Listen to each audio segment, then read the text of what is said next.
بسم اللہ الرحمن الرحیم۔ ایک بھائی صاحب نے سوال کیا ہے کہ مفتی صاحب، اگر رمضان المبارک کے مہینے میں روزے کی حالت میں کسی بھی مرد یا عورت پر غسل فرض ہو جائے، یعنی کہ احتلام ہو جائے اس کو، تو آیا اس غسل فرض ہونے کی وجہ سے اس کا روزہ فاسد ہوگا یا نہیں ہوگا؟ اور دوسرا سوال یہ کیا ہے کہ اگر کسی نے استمنا بالید کر دیا، یعنی کہ کسی بھی مرد یا عورت نے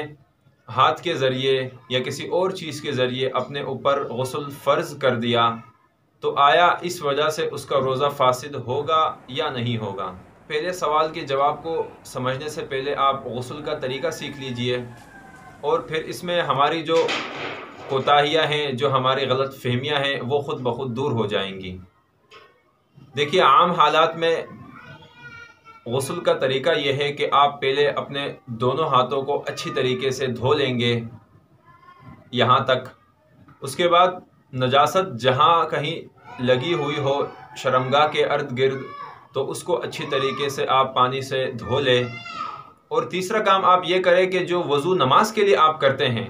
یعنی کہ ان میں مستحب، سنت اور فرائض کی رعایت کرتے ہوئے آپ نماز کے لیے جو وضو کرتے ہیں، اس وضو کو آپ کر لیں غسل کرنے سے پہلے۔ تیسرا کام ہو گیا۔ پھر چوتھا کام یہ کرے کہ پورے جسم پر پانی بہا دے، اس طریقے سے کہ ایک بال برابر بھی جسم کا کوئی بھی حصہ خشک نہ رہے، تو اس سے عام حالات میں آپ کا غسل ہو جائے گا۔ اب آتے ہیں رمضان المبارک میں اگر کسی کے اوپر غسل فرض ہو گیا، تو اس میں ویسے ہی غسل کرنا ہے جیسے ہم عام حالات میں غسل کرتے ہیں۔ صرف دو باتوں کا خیال رکھنا چاہیے جو کہ بہت ضروری ہیں۔ پہلی بات تو یہ ہے، جیسے کہ آپ حضرات کو علم ہوگا کہ غسل کے 3 فرائض ہیں: ناک میں پانی ڈالنا اور منہ میں پانی ڈالنا، غرارے کرنا اور پورے جسم پر پانی بہانا۔ تو رمضان المبارک میں اگر کسی کے اوپر غسل فرض ہو جائے، کسی کو احتلام ہو جائے، تو وہ پہلا کام یہ ہے کہ وہ غرارے نہیں کرے گا۔ کلی تو کر لے گا، یعنی کہ منہ میں پانی ڈال دے گا، کلی کرے گا، لیکن وہ غرارے نہیں کرے گا، کیونکہ غرارے کرنے کی صورت میں اگر حلق سے نیچے پانی اتر گیا تو آپ کا روزہ فاسد ہو جائے گا۔ اور دوسرا کام یہ کرنا ہے، اگر کسی کو رمضان المبارک میں روزے کی حالت میں احتلام ہو جائے، غسل فرض ہو جائے، دوسرا کام یہ کرنا ہے کہ ناک میں پانی بالکل اوپر تک نہیں چڑھانا ہے۔